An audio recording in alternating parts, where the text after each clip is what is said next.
और इस बीच एक अहम अपडेट दे दें आपको, कोयला सप्लाई को लेकर मरकजी हुकूमत ने बड़ा फैसला किया है। 8 मुसाफिर ट्रेनें आखिरी हुक्म तक रद्द की गई। कोयले की सप्लाई के लिए ये अहम कदम उठाया गया है। कोयले की मालगाड़ियों के लिए रास्ता खाली किया गया है। अनपरा, ओबरा, हरदुआगंज और परीचा में है कोयला का बोरान और इसी के चलते बड़ा फैसला लिया गया है।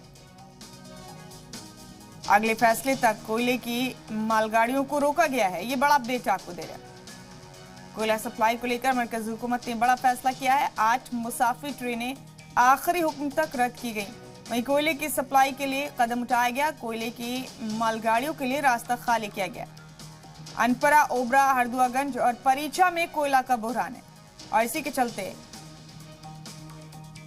कोयले की मालगाड़ियों के लिए रास्ता खाली कराया गया है। 8 मुसाफिर ट्रेनों को अगले हुक्म तक रद्द किया गया है। समय में कोयले की डिमांड, क्योंकि आपको पता है गर्मी में ज़्यादा बढ़ जाती है, तो जितने भी प्रोडक्शन यूनिट हैं बिजली के हैं, जैसे इधर हरियाणा साइड में, पंजाब साइड में, तो उनमें कोयले की डिमांड बढ़ गई है और कोयले की बहुत नितांत ज़रूरत है। ऐसे में टोटल 8 ट्रेनें हैं जिनका प्रपोजल जिनको स्वीकार किया गया हेडक्वार्टर से, उसका लेटर आया है जिसके बारे में हम लोगों ने फैसला लिया।